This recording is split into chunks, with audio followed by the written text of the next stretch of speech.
Leave it right there. I think C.J. Gardner-Johnson, if you could tell from that soundbite, I think he handled it. It ain't the same Detroit. So let's get it started. Welcome everybody to our video. Glad you guys are here, man. And we are back. I can't believe this. I can't, okay, I don't want to say I can't believe this. I didn't predict the win here. But, man, it's something about saying it. It's something about really just stepping back and saying, we just beat Kansas City in Arrowhead. We just beat a team that Patrick Mahomes has never lost on opening night. Patrick Mahomes has never thrown an interception on opening night. We talk about all the hype of Burrow's got a winning record against that guy. You know why they say that? Because not a lot of teams beat that team. A team that people thought could go undefeated this year in their house to open the season. Everybody's watching. Everybody's watching. It's football, man. Everybody's watching. And you go to their house and do that? You have their own fans booing at their team, which just took place tonight. And oh my goodness, I need to do this video, man. I can't help it. I wasn't sure if I was going to do this video or not, but to be honest with you, I can't hold back. I need to do this video. We need to talk about my initial takeaways from this Detroit Lions 21-20 win in Arrowhead. And I'm not calling this an upset. I'm not. This is who we are. This is not an upset. It's not. I'm just saying that. It's not an upset. This is who we are. And it came together. We picked up right where we left off last year.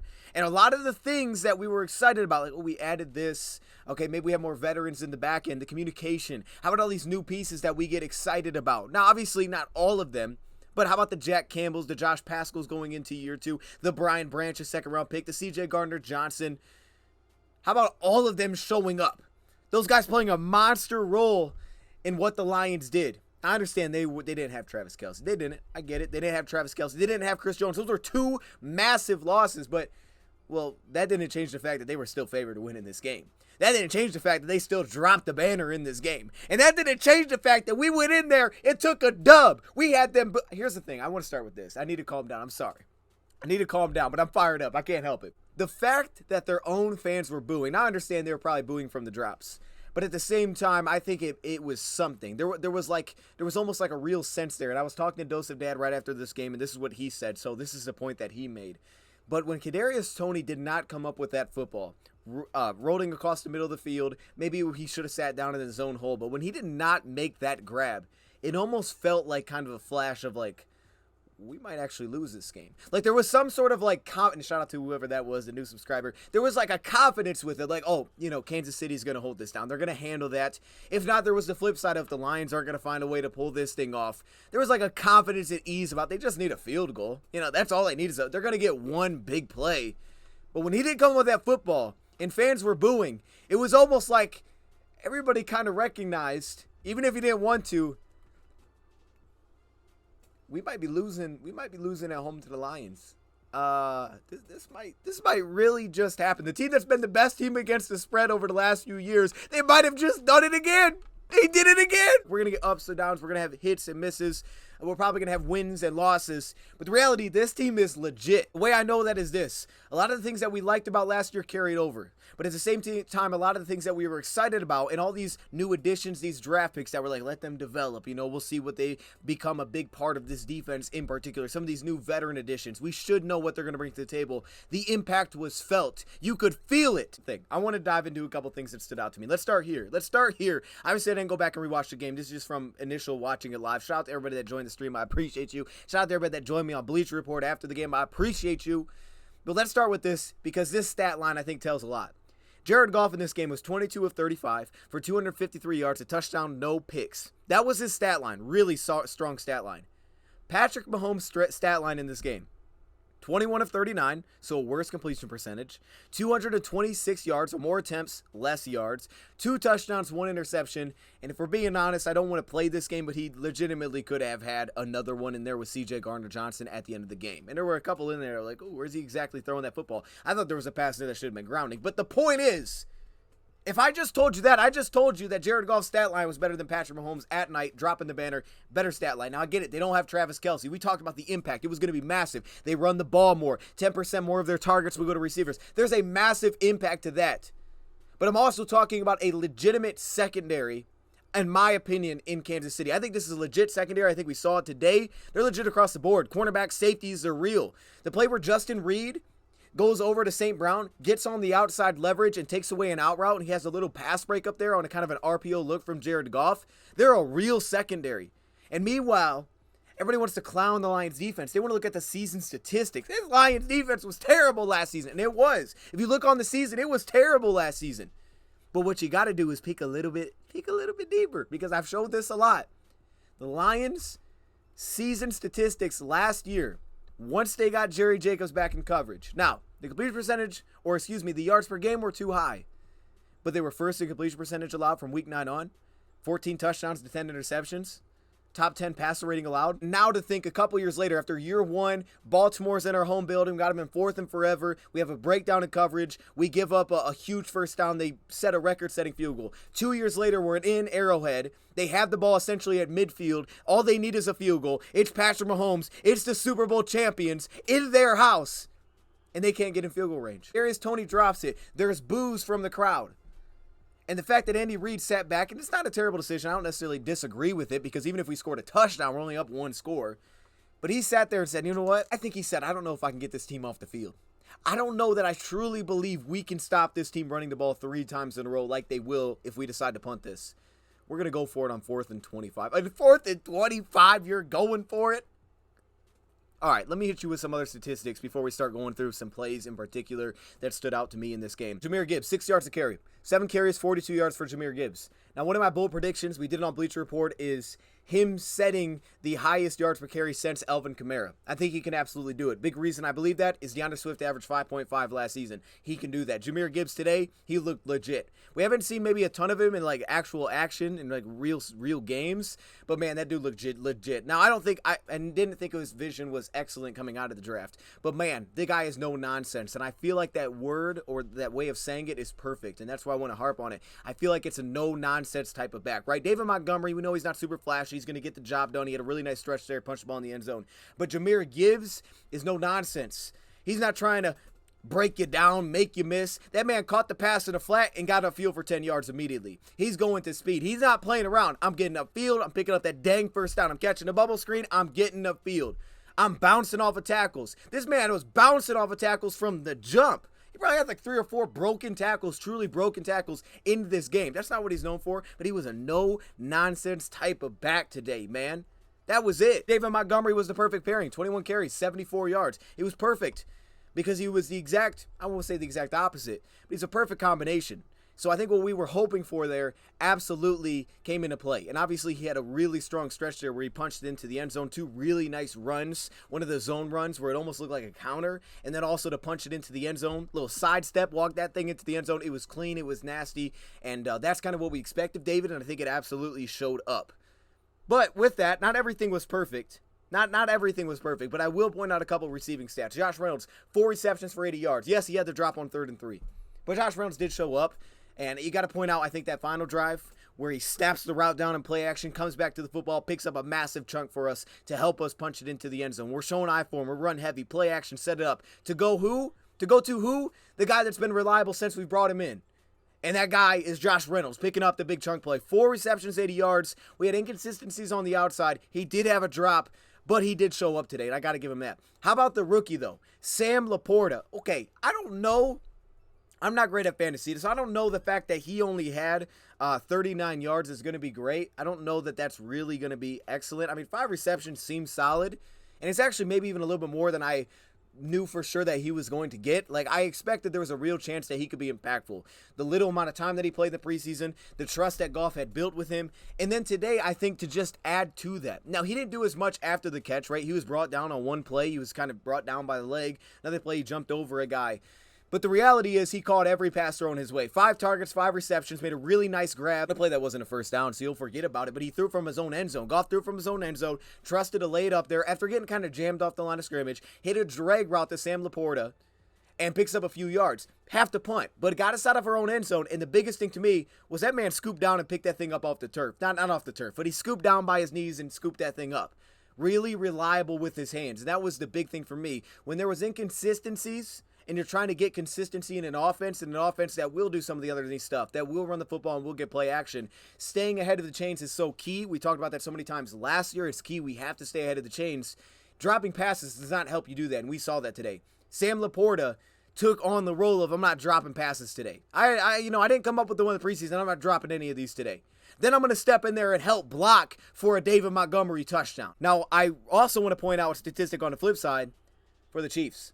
Now, Mahomes did get loose a little bit, but he did not go crazy on us. He got loose a little bit. He extends in the pocket, which to me, again, if you watch Patrick Mahomes, it's just something that he does. He moves a lot for a guy that stays within the rhythm of the pocket. It's not just floating or, sliding in the pocket. He moves a lot within the pocket. And they also have one of the best offensive lines, though Aiden Hutchinson didn't feel that way. That man was going absolutely bonkers this game, especially when he wasn't just playing, into kind of his rush lanes and he was able to get in the interior work on a guard. The guy was going absolutely bananas, okay? He was going absolutely insane in this game. But even to that, he got loose a few times, but it was nothing that was extremely game-breaking. And on top of that, their rushing stats. Isaiah Pacheco, 8 carries, 23 yards. That is 2.8 yards a pop. How about Clyde Edwards-Helaire? 3.6 yards a pop. Now, why am I bringing this up? That doesn't matter. Not having Travis Kelce affects this for sure. And I don't even know what they were specifically doing schematically-wise, so I won't guess. I'll talk about that when we get to see it. But I will say this. This is a team that averaged 4.7 yards per carry last season. One of the most efficient run teams when they went to that. Not in terms of yards, but just in terms of efficiency. That wasn't happening. These running backs didn't have big plays. They tried to get wide on us. They tried to run between the tackles. They had some push. They had some 3-4 yards. They did not do was pop a big one on us. Mahomes got loose a few times, but they did not. And you got to give a credit to that defense for handling that kind of business. And it starts with the entire defensive front. The linebackers got involved as well. We came with Benito and Aleem. Guys played a lot of snaps. So I have to point out as well these specific plays that stood out to me in this game. Well, we'll kind of go back and forth here. We'll start on the offensive side of the ball here. Like I said, we'll kind of go back and forth. And it started off with a punt for the Lions. And Jared Goff, to me, played an excellent game from first watch. It's different when I watch it back. Maybe good, maybe bad that you can really pick up on. But the reality is I thought Jared Goff played an excellent game. I thought he played an excellent game. I mean, there's things out there that could have been, he could have hit that. You could look at Patrick Mahomes and say, man, he could have hit that pass. It is what it is. It's football. People miss passes. We've said this many times. But he played an excellent game, in my opinion. He took care of the football. He made big-time throws. Yes, it was batted out on 4th and 2, but it was in his hands. He made big-time throws, and I'm going to point out some of those. I thought he played excellent. But this first pass is one that you could argue was a legitimate miss. They had the dig route on the backside. We do this concept a lot. And then they had the corner route, and he tried to go that way. It was fine. He just threw it a little bit overthrown, 3rd and 3. Let him out of bounds. Better look when I'm able to see the all-22. But that was one of the misses, so we punt on that possession. We go back to the defensive side of the ball. And like I said, I thought defensively, we did a pretty good job of containing Mahomes for the most part. And Dan Campbell clearly made that an emphasis. It's a real reason I think pass rush lanes look like they did, because there's a lot of discipline that has to take place there. And I think sometimes on the inside we lost it. There was the time where, Derek Barnes maybe slipped up a little bit and he took off on us. There was a play early where Malcolm Rodriguez maybe bit a little bit too hard and the running back out behind him. And they had plays like that. It's going to happen when you play this guy. You just know that, but you really want to keep everything inside. And again, I don't know exactly what they were doing schematically, but I can tell you on the front line, they were really emphasizing the discipline in their rush lanes. And the first drive, we saw that. It started Alex Anzalone with a pass breakup, set us up for a 3rd and 5 situation, I believe it was, yes, and a 2-yard scramble that John Kaminsky brought him down. So on a 3rd and 5 situation, John Kaminsky gets you off the field, limits that to a 2-yard gain. Again, making sure you're really just not letting him get that way, not letting him loop around, extend by time, because that's where everything becomes extremely dangerous, especially if you're playing zone. Right, because you're trying to match things, but at the same time, man, we saw some of the clips. As soon as things start to break loose, that's when issues come into play, because his body language, his movement at the quarterback takes eyes off of it, and as well as his eyes. He does a great job of utilizing his eyes to move defenders as well. Back to the offensive side of the ball, we had a 91-yard touchdown drive. 91-yard, I didn't even realize that. 91-yard touchdown drive for the Lions. The reason that this drive ultimately ended up happening is due to a fake punt. Or a 4th and 2 on our own side of the field. Let me get the exact where we were on the field. Okay, we were at our own 17-yard line, and Dan Campbell calls a fake punt. Jalen Reeves-Maybin takes a fake punt, exactly what he needed, picks up the first down. So that's really what made that drive happen and continue, was that pickup. But I will give credit to Marvin Jones Jr. because while he did have a drop in there, he also came back to the ball on this reception and picked up a 5-yard gain, which set up a 4th and 2, which ultimately gave us the opportunity to fake this punt. Because the 4th and 7, I don't think we're doing that. 4th and 2, you can legitimately do that. And shout out to Marvin for coming back to the ball, because we don't always consistently see that. He worked himself back to the football. It's one of his traits, is one of his good skill sets, and he found himself a 5-yard pickup. Goff kept the play alive and is set up in a position to do that. Continuing with that same drive, we come back. We have a big chunk play in there to Josh Reynolds for 21 yards. I said he showed up in that sense, play action, all those things. But then we finished off with Amon-Ra St. Brown on one of the third downs of the drive, 3rd and 6. We don't throw it to the sticks. We throw it underneath with a little pick play there. Josh Reynolds setting the pick play, but being very good at not getting too much contact to get flagged. Setting a pick play, creating one step where the linebacker has to work their way through, because as we've seen, especially in these situations, their linebackers, as they drag, as they cross middle of the field, they like to communicate, switch off things. And because of that, you create that little rub route. He's able to work, drag the middle of the field, catch it before getting to the first down, and then run his way into the end zone. On the defense side of the ball, this is where Kansas City responded. It started off with ending the first quarter with a 6-yard scramble on a 3rd and 6, which was really tight, by the way. Brian Branch ended up forcing him out of bounds. Also, one of the biggest scrambles for Mahomes on this drive, a 16-yard scramble brought down by Kirby Joseph. But also in this drive, this is where we got one of those breakdowns, specifically in goal line formations, which is very difficult. I will always go back to that Eagles game. They do this to a lot of teams, and they don't just do this, at the goal line or in the red zone. I mean, they did it to us a couple times down the field where it's just difficult. They stack up receivers. They make it tough if you're in man coverage, and at the goal line, a lot of times you're in man coverage. So this is very tricky. It's a tricky spot to be in. There was a little bit of a breakdown there on the outside. The receiver kind of sat down. It looked like CJ Gardner-Johnson kind of dove inside, to kind of take away the inside leverage on a route, and because of that, they ended up leaving one guy completely uncovered, and he scored a touchdown on the play. Then we get back onto the offense, and another really strong drive. We're moving the ball really well again, ends with a fumble. Now, we had this issue in this game. There were probably 4 different types of plays you could point at, whether that's a false start, whether that's a delay of game, whether that's the fumble on this drive from the Kansas City 17-yard line, where we have a missed snap that ends up hitting a player in motion. Now we're backed up. However, we get back into the play with the Jahmyr Gibbs 10-yard pickup, although the drive ends up stalling out because of a screen that we try to throw that is fumbled by Marvin Jones Jr., and it gives Kansas City the ball back. So we were 1st and 10 at the Kansas City 17 before a fumble gives them the ball back. Now we had a 3-and-out defensively, which is super impressive against this team. A 3-yard scramble was in there, as well as an Aiden Hutchinson pressure, which led to an incomplete pass there to Noah Gray. Now back on the offense side of the ball, we had a little 3-and-out there when we got back on the field here right before we get to half. And really the big thing here was that we missed a pass to Marvin Jones. It was one of the clear misses, I think, from Jared Goff in this game. Seemingly got kind of high on him. Timing could have been off. Seemingly got a little bit high, fell incomplete, and then we came back with a sack on a 3rd and 5, so we did not convert there. Back on the defensive side of the ball, this is when Kansas City ultimately ended up taking the lead. And the big thing on this play were really a breakdown and also an opportunity. Jerry Jacobs nearly coming up with an interception on a 3rd and 17 where they pick up 34 yards, followed by a no huddle, which we ultimately don't have a safety over top. Okay, from just initial look, there was literally no safety over there, so the guy was wide open in the no huddle. There was a breakdown in the back end between the safeties, it seemed like, and because of that, you give up another huge chunk that takes them all the way down to the 4 before CJ Gardner-Johnson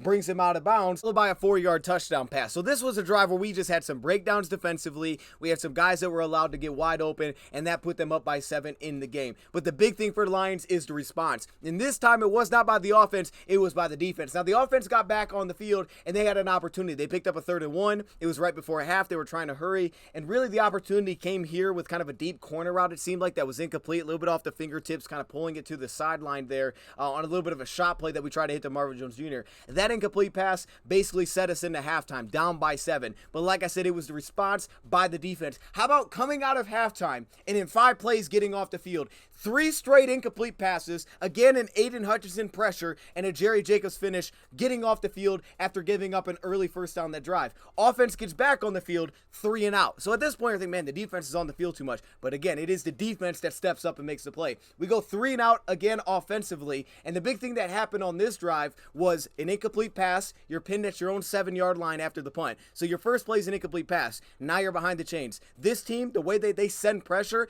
very difficult to know where it's coming from. Lions did an excellent job staying out of those situations for the most part, not getting in those spots where we don't know where this is coming from. You limit that by staying ahead of the chains because you take that aspect out of their game. Started off with that little drop pass by Marvin Jones Jr., which was key because when you come back and have your run stuffed and then the offsetting penalties, which ultimately ends up in nothing, now you're 3rd and 10 throwing from your own end zone, and at that point you're just trying not to have things go necessarily wrong. Don't want to take a safety. Remember the Bills game. And this again was that impressive Sam LaPorta Laporta kind of dragging reception to me. Ultimately gave us more room to punt, but it was the defense. Seams may have been shifting. They're starting at their own 42-yard line. You're thinking, oh snap, the momentum might be going that way. How about that defense? An incomplete pass, Jack Campbell, ridiculous pass breakup. Okay, opening the hips, getting his hand in the way. He rotated in with a lot of linebackers. Disgusting from the rookie. His best play of the game, or the one that at least really stood out to me. Then on a 3rd and 6, Brian Branch says, hold up, I'm another rookie. I can make a dope play like that as well.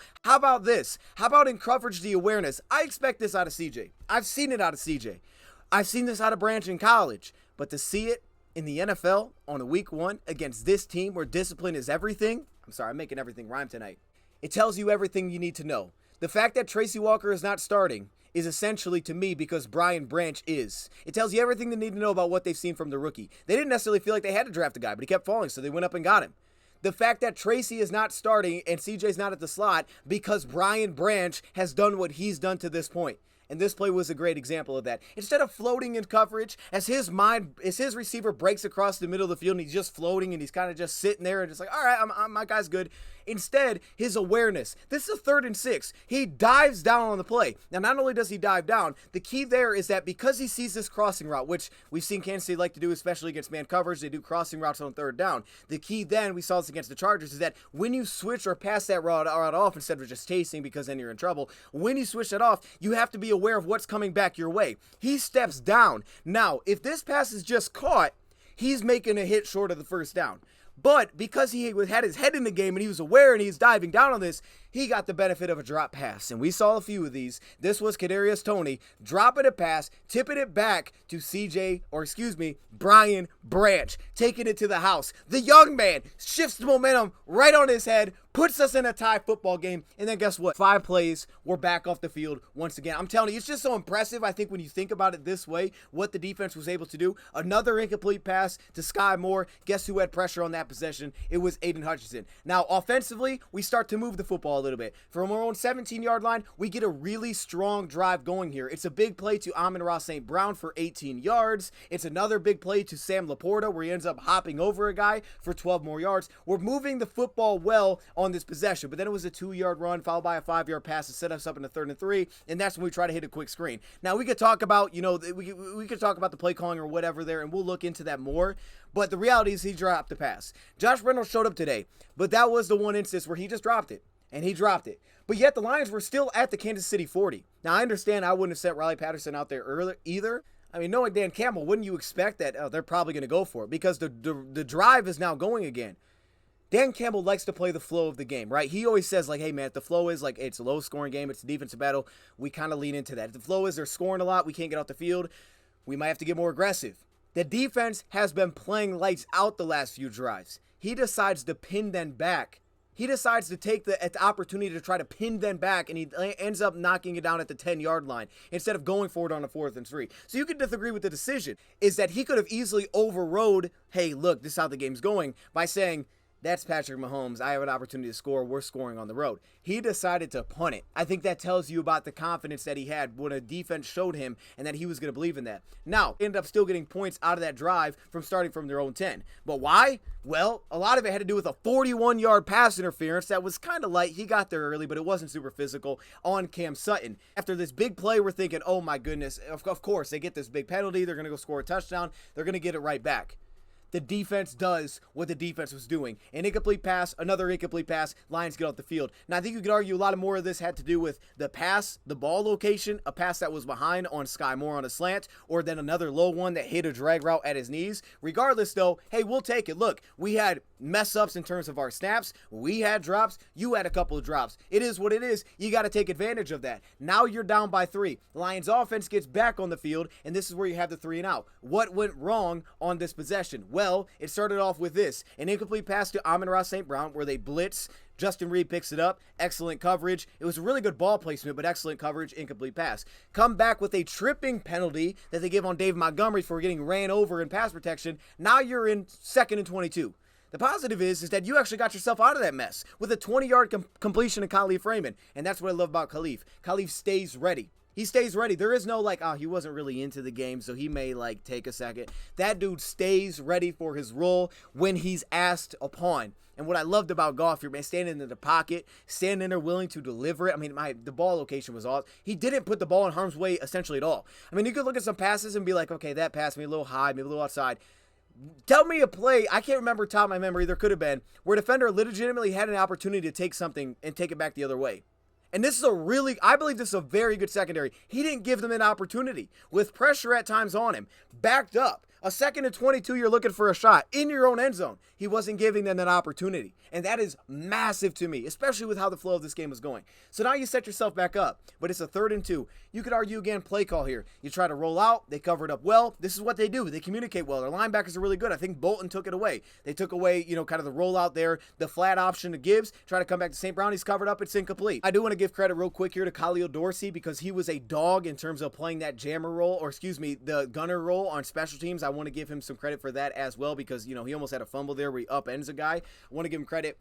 How about the defense again? So now we're down by 3, right? Bend, don't break. We used to talk about that a lot. We talk about bend, don't break. How about this? They're at the Detroit 20 with a 2nd and 1.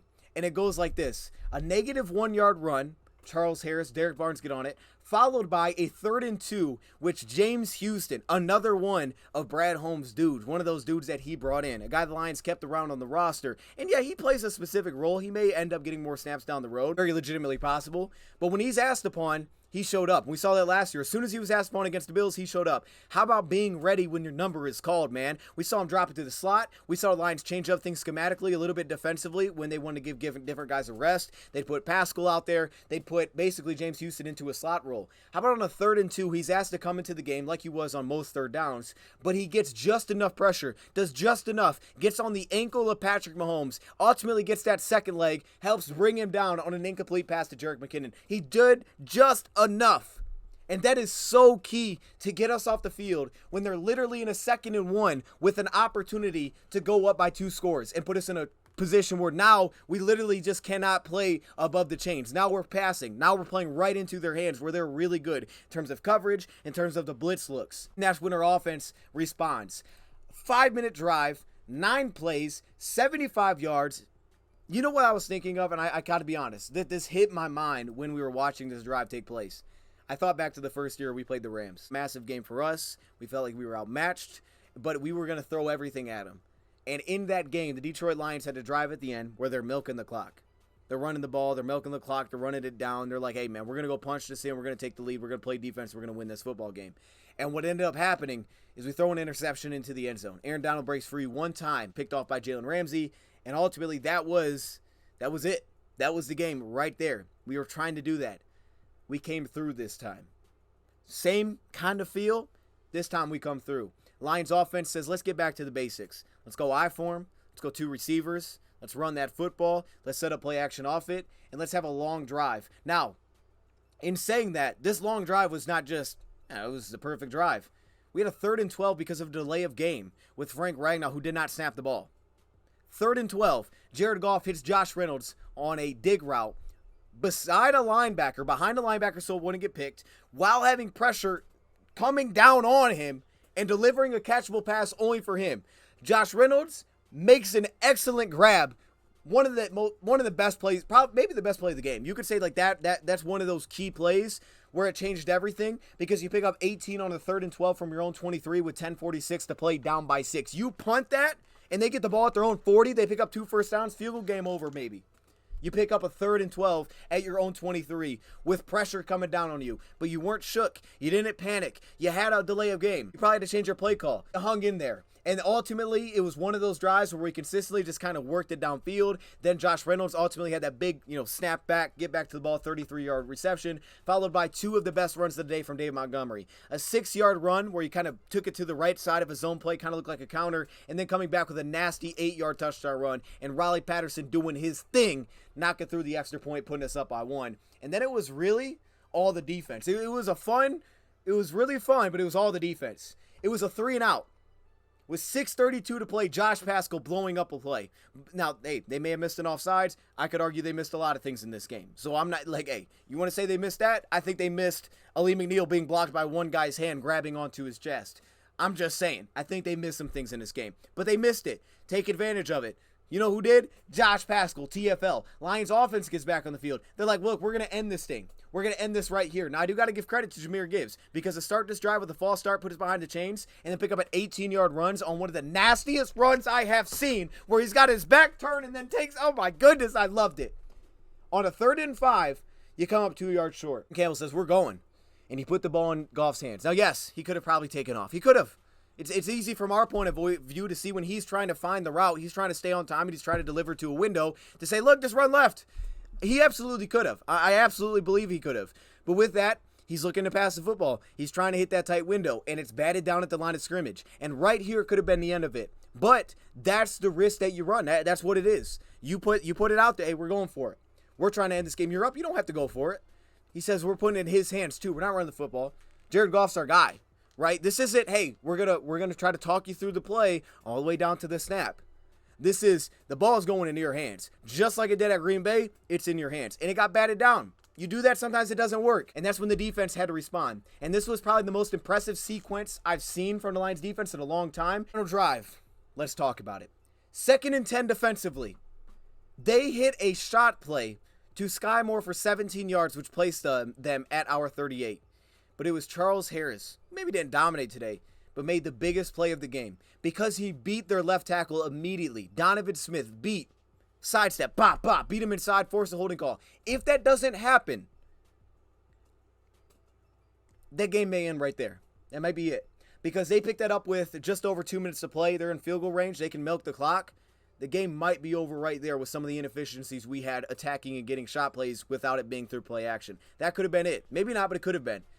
He gets them to back up. Now it's a 2nd and 22, and you take a shot to Sky Moore. But guess what? It's C.J. Gardner-Johnson. C.J. Gardner-Johnson with a pass breakup, followed by C.J. Gardner-Johnson with one of the most impressive plays from the game. Gardner-Johnson, from first look, literally looked like he dropped off his man to drop into coverage and have a dropped interception.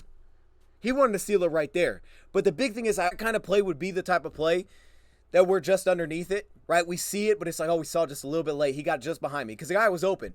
C.J. Gardner-Johnson's awareness, his understanding of where the sticks are, like he's trying to get over top, he's trying to get behind me, to say, I'm dropping off that route and to get depth, that is exactly what you hope for from C.J. Gardner-Johnson, and to have a dropped interception, then a false start, now they're shook, now it's 4th and 25, and they still go for it, like I said, and it's John Kaminsky who ultimately gets pressure, rolling left, fires it across the field, and it's incomplete for Watson.